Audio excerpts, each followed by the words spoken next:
the second question is, what are the known threats to private well water quality and quantity from CAFOs? Let's talk about the quantity first.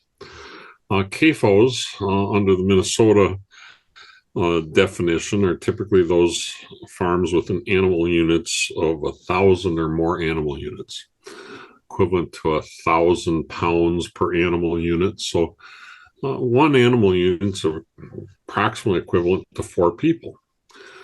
So if you have a CAFO of 10,000 cows, that's equivalent to a town of 40,000 people in their water use. And there's various numbers people use on what the average daily use of cows or pigs or whatever in the animal units. But the fact is, you're putting a demand on the local water resources that's equivalent to small towns in the countryside. And we know that there's major impacts in the recent East Norman dairy. It was clear that the amount of water that they needed for 20,000 animal units, 21,000 animal units, was not available in the groundwater. So they hatched a plan to dig a pond and fill it up with the water from the Wild Rice River. Now, fortunately, that project has been deterred. They've withdrawn a lot of it from the pressure from the White Earth tribe trying to protect their land and waters on the White Earth Reservation. But these are known issues and known problems. I live about a half a mile away from a large hog CAFO. They've got 3,000 hogs, about 1,500 animal units there. And they had to drill a 600-foot deep well. It's much deeper than mine, but that's essentially the same as water use as the small town that's 3 miles away. So the quantity is a concern. The water quality, even more so, because what we know with nitrates in particular and pathogens, disease-causing bacteria and viruses that are in manure, that there are sensitive environments in recharge areas where the water infiltration is so rapid that it's in the groundwater within days to weeks.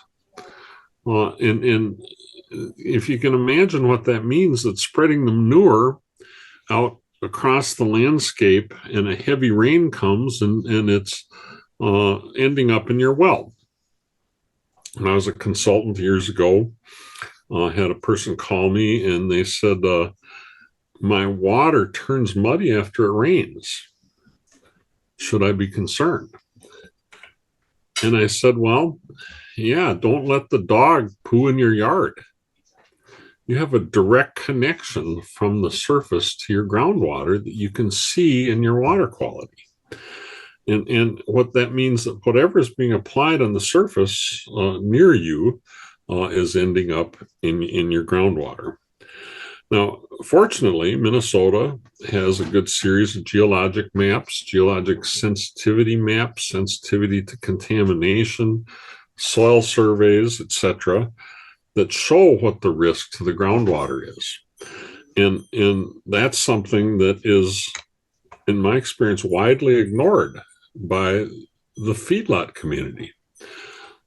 That's something that is widely available on the web soil survey, that we can map what the limitations are for manure disposal.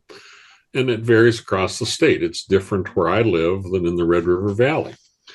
But reviewing those maps, the limitations in the Red River Valley around the East Norman feedlot are, number one, shallow groundwater levels.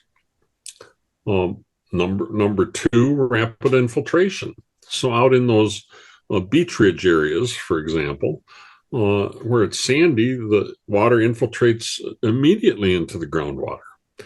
In other areas, the groundwater is right at the surface. So in order to be effective for farming, it would induce drain tillage. where they would install tile at 3 or 4 feet below the surface and try to keep that upper 3 or 4 feet dry so that they can apply row crop, uh, industrial row crop production in those areas. So we know a lot about the risk, and we have the knowledge that wells can be affected.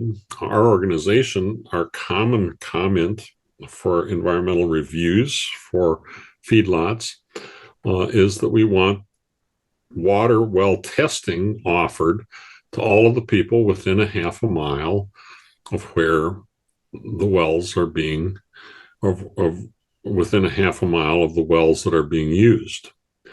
We've not been successful in getting that adopted as a rule yet. But if we're interested in preserving our public health, we need to take measures like that. We need to test and monitor and assure that we're not creating a pollution problem that we can't recover from.